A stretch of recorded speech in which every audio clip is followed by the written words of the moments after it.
¿Qué es el lenguaje? El lenguaje, de acuerdo con su acepción más simple, es considerado como un conjunto de signos arbitrarios que significan el pensamiento y permiten comunicarlo.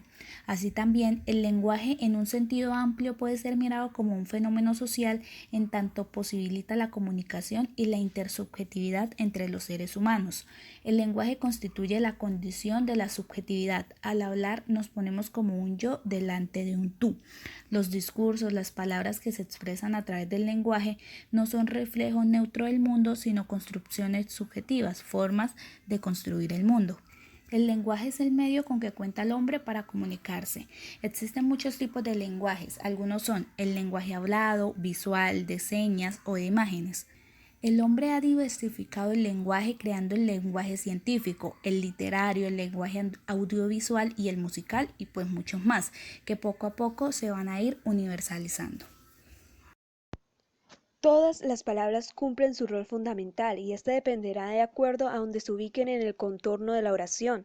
Las palabras tienen varias misiones y según sus usos se pueden diferenciar y clasificar atento a otros aspectos importantes. La palabra también tiene su manera de representar el mundo, lo dota de sentido, asigna significado a qué ve, siente y piensa. Asimismo, como palabra también se considera la representación gráfica por medio de letras o signos de dichos sonidos que por lo general asocian un significado. También a las palabras las podemos clasificar de acuerdo a la cantidad de sílabas que poseen. Es por ello que muchas palabras se pueden combinar entre sí para dar origen a nuevas palabras. Las palabras tienen poder y son grandes instrumentos. Al salir de tu boca palabras con fuerza, seguridad y poder se convierten en una orden. Y de ahí la importancia de cuidar el manejo y la intención de las palabras, porque cuando las expresas positivamente con toda seguridad, que vas a obtener buenos resultados, porque las palabras tienen poder. El poder, el poder de la palabra. Las palabras tienen poder y son grandes instrumentos para croquear. Al salir de tu boca palabras con fuerza, seguridad y poder se convierten en una orden. De ahí la importancia de cuidar el manejo, la intención de las palabras, porque cuando las expresas positivamente, con toda seguridad, que vas a obtener buenos resultados. Recuerda que el universo está atento a cualquier orden tuya. Es importante pensar antes de hablar, pues para poder evitar malentendidos y ofensas que puedan causar daño al otro. El poder de la palabra tiene gran relación con las emociones y los sentimientos. De ahí que cada ser humano le dé a las palabras el matiz o rasgo personal según su propio concepto y visión, porque cada mente es un mundo. Así, por ejemplo, cada uno expresa con diferentes palabras el sentimiento del amor. Muchísimas gracias. La identidad. La identidad aparece como una esencia estable y definida donde la cual ni el individuo ni el grupo tiene influencia alguna, en lo cual se dividen en la identidad personal, la cual es la que alude a la persona en su primera instancia junto al nombre y apellido de cada persona que reside. La identidad cultural, este concepto implica todo aquello que tiene que ver con creencias, tradiciones, símbolos, comportamientos y valores.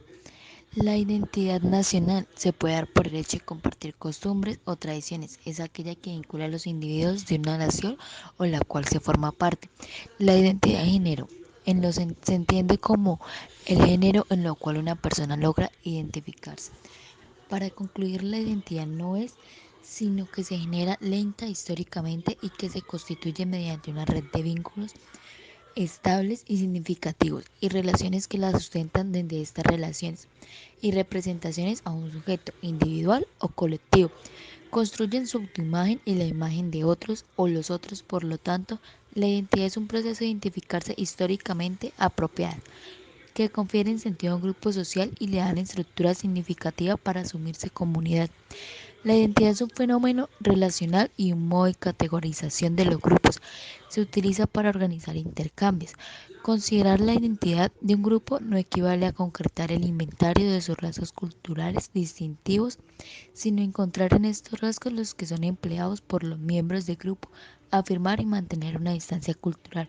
La composición de la identidad colectiva es heterogénea, abierta, dispuesta al cambio, ya que supone un proceso permanente que se mueve entre el ser o llegar a ser. porque siempre son relativas a algo. Un algo es histórico y social. De ahí que la identidad en un doble movimiento tiende al mismo tiempo a la preservación y la recreación. La identidad supone ineludiblemente a otro.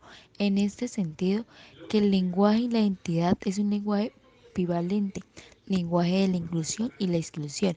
Esta concepción implica situar la problemática de la identidad en torno a las relaciones con otro y el proceso de constitución, transmisión, mantenimiento y recreación. La subjetividad. La subjetividad se asocia a la incorporación de emociones y sentimientos al expresar ideas o pensamientos o percepciones sobre objetos, experiencias, fenómenos o personas. De esta manera, la subjetividad es una cualidad humana, ya que es inevitable expresar estando fuera de uno mismo. A pesar de la elaboración de parámetros para definir con mayor exactitud lo que se considera verdadera o objeto, los intereses y las motivaciones afectan inevitablemente cualquier respuesta, conclusión o conocimiento. La subjetividad puede ser negativa o positiva desde un punto de vista negativo. La subjetividad puede llevar a prejuicios como, por ejemplo, condenar formas culturales diferentes a las propias, o de manera positiva ayuda a la aceptación de ideas diferentes a las propias, como por ejemplo aceptar que el mejor artista del mundo para unos puede ser el peor de otros. La subjetividad de los valores es uno de los ejemplos más claros, ya que hay diferentes culturas y religión. La subjetividad se divide en la subjetividad social, la cual es influenciada por varias culturas políticas y económicas. También hay subjetividad y cultura. La subjetividad en la cultura se denomina relativismo cultural. En este sentido, el relativismo cultural es una corriente que estudia y analiza cada cultura desde sus propias percepciones. La subjetividad y objetividad. Lo contrario de subjetividad es objetividad. La objetividad presenta una realidad de manera neutra, evitando incluir sentimientos o puntos de vista individuales. Comunicación y su contexto. Las formas de expresión oral y escrita varían de acuerdo con este contexto. Por esta razón hay varias clases de contextos. Tenemos el contexto lingüístico, que son las palabras que adquieren significados precisos al relacionarse directamente con la intención comunicativa del hablante, es decir, lo que se desea expresar. Ejemplo. También tenemos el contexto físico, que es el espacio que rodea al que habla. El significado recibe un apoyo del mundo físico. Por ejemplo, también tenemos el contexto situacional. En este contexto intervienen los siguientes factores, como lo son el canal, el medio o el hablante. Por ejemplo, también tenemos el contexto cultural. Cada persona se expresa de un modo particular.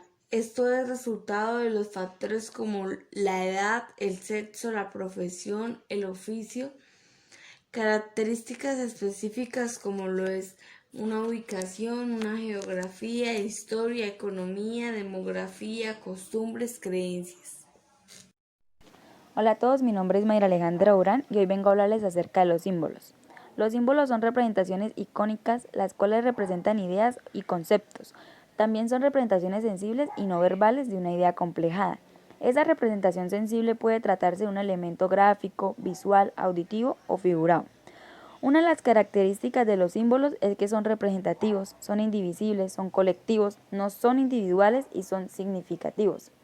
Los símbolos también se caracterizan por la relación arbitraria que existe entre el objeto y el significado, lo cual quiere decir que cualquier objeto puede convertirse en símbolo. También existen diferentes tipos de símbolos, como los símbolos comerciales, que son aquellos que representan una marca determinada, los símbolos religiosos, como lo es la cruz para los cristianos, los símbolos políticos, un ejemplo de ese podría ser el símbolo nazis, y los símbolos culturales o patrios, que puede ser el escudo o la bandera de un determinado país. También existen diferentes tipos de símbolos, como lo es la balanza, la cual simboliza la justicia, y la paloma, la cual simboliza la paz. Hola, soy Paula Medina y les voy a hablar acerca de los signos en la comunicación.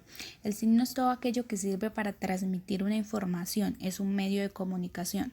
Hay dos tipos de signos, que es el no lingüístico y el lingüístico. El no lingüístico se caracteriza por emitir significados, no precisamente con la voz, sino con otros medios, como un código Morse, puede ser un ejemplo. Y el lingüístico es una unidad psíquica formada por un significante sonido o escritura. Es lo que se siente. El signo resulta ser una herramienta fundamental para la comunicación humana o animal, y aunque podría creerse que este es mucho más utilizado y determinante en las culturas analfabetas para entenderse sin palabras escritas. Su uso en las culturas verbalmente alfabetizadas y de avanzada también es importantísimo, ya que la tecnología y la cultura, por la inmediatez que existe hoy en día, necesita una respuesta rápida y los signos suelen ser los mejores elementos para comunicar algo. Los signos son específicos de una situación o circunstancia. Además, nos ayudan y resultan ser esenciales para identificar sentimientos, identificar empresas o representar personajes, entre otras cosas.